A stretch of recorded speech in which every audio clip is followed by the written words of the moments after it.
नमस्कार. आज माझ्यासोबत आहेत सानिका मॅडम, ज्यांनी नुकतीच घेतली आहे इलेक्ट्रिक स्कूटर TVS iQube. हो, आणि मी माझ्या या निर्णयावर खरंच खूप खुश आहे. पण मॅडम, अजूनही बरेच लोक अदर ब्रँडचे इलेक्ट्रिक स्कूटर वापरत आहेत. मग तुम्ही TVSचीच iQube का निवडली? खरं सांगायचं तर माझ्याकडे आधी ज्या टू व्हीलर्स आहेत त्या सगळ्या TVSच्याच आहेत. यावेळी पण इलेक्ट्रिक गाडी बघताना मी इतर ब्रँडच्याही गाड्या बघितल्या, पण शेवटी TVSच्या iQubeचे फायदे आणि कम्फर्ट बघितल्यावर म्हटलं हीच गाडी घ्यायला पाहिजे. फायदे जसे की? फायदेच फायदे, ते पण स्मार्ट फीचर्स सोबत. म्हणजे बघा ना, पेट्रोल भरायला त्याचा वेळ वाचला, घर बसल्या चार्जिंग, स्मार्टफोन कनेक्टिव्हिटी आहे, नो पोल्युशन. म्हणजेच काय, स्मार्ट, स्मूथ आणि सायलेंट राईड आहे iQubeची. आणि हो, ही गाडी IP67 रेटेड व्हेकलही आहे. Both side dual suspension, right?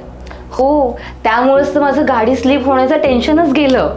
खरंच TVSच्या iQubeचे फीचर्स एक नंबर आहेत. अगदीच, म्हणून मी पण लाखो लोकांप्रमाणे TVSची iQubeच निवडली. अरे वा. पण मला एक सांगा, TVSची iQube बट ती शेलार TVS मधूनच घ्यायचं का ठरवलं? अर्थातच, शेलार TVS म्हणजे दर्जा, विश्वास आणि उत्तम सर्व्हिस. आणि माझ्या या आधीच्या सगळ्या गाड्या सुद्धा शेलार TVS मधून घेतलेल्याच आहेत. तेव्हा TVSची नवीन iQube सुद्धा मी शेलार TVS मधूनच परचेस केली. मग समजलं ना, TVS iQube तीही शेलार TVS मधूनच का परचेस करायची ते?